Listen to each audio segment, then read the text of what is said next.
बुच्ची देवी जिंदाबाद जिंदाबाद जिंदाबाद। उद्यानंद मंडल जिंदाबाद जिंदाबाद जिंदाबाद। मोटरसाइकिल छाप जिंदाबाद जिंदाबाद जिंदाबाद। परवाह पंचायत क्षेत्र संख्या 21 की जनता जिंदाबाद जिंदाबाद जिंदाबाद। नारी शक्ति जिंदाबाद जिंदाबाद जिंदाबाद। सबका साथ सबका विकास सबका न्याय जिंदाबाद जिंदाबाद। सबका साथ सबका विकास।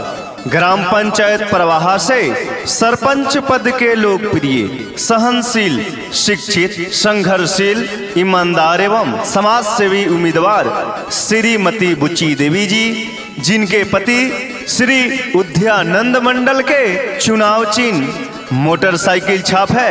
जी हाँ, जो कि ईवीएम के क्रमांक संख्या 2 पर है। मोटरसाइकिल छाप, जी हाँ, आप सभी का चुनाव चिन्ह है मोटरसाइकिल छाप, मोटरसाइकिल छाप, मोटरसाइकिल छाप। अपना कीमती वोट देकर भारी से भारी मतों से विजयी बनावें। सारा लोगवन के ऊ तो साथ बाटे, उनकर बढ़िया विचार मन साफ बाटे।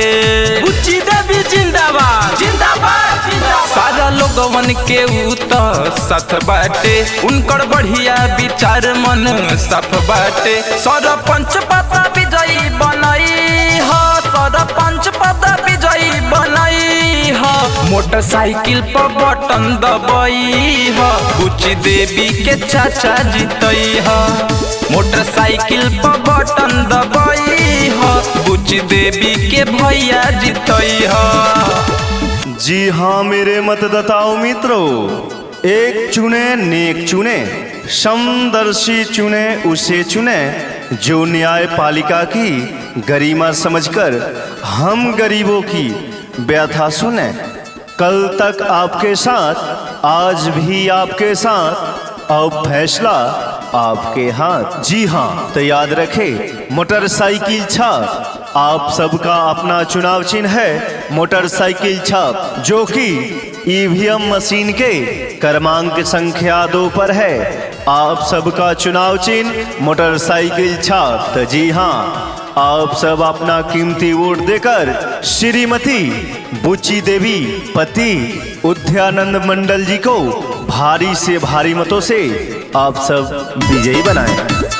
दुखिया लाचारी सुना होई खास हो, सब कर साथ रही सब कर विकास हो। बुच्ची देवी जिंदाबाद जिंदाबाद जिंदाबाद। दुखिया लाचारी सुना होई खास हो, सब कर साथ रही सब कर विकास हो।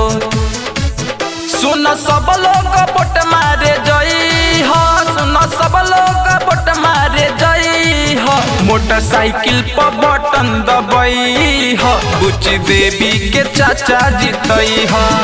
मोटरसाइकिल पर बटन दबाई हो, बुच्ची देवी के भैया जीतई हो। ग्राम पंचायत कचहरी प्रवाहा क्षेत्र संख्या 21 के सभी वर्ग के जनताओं, महिला, पुरुष, बुजुर्ग, नवयुवकों से वादा कर रही है ए श्रीमती बुच्ची देवी जी, पति उद्यानंद मंडल की पंचायत में किसी भी प्रकार की योजना कार्य बिहार सरकार के द्वारा जो दी जाएगी, उन्हें धरातल जमीन पर पारदर्शिता के तहत पैनी नजर रखेंगी एवं सही न्याय करेंगी। रवि कुंदन सबके कैले प्रणाम, कचहरी परवाह के होई अब काम। बुच्ची देवी जिंदाबाद जिंदाबाद जिंदाबाद। रवि कुंदन सबके कैले प्रणाम, कचहरी परवाह के होई अब काम।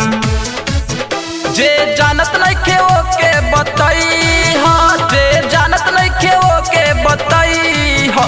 मोटरसाइकिल पर बटन दबाई हो, बुच्ची देवी के चाची जीतई हो।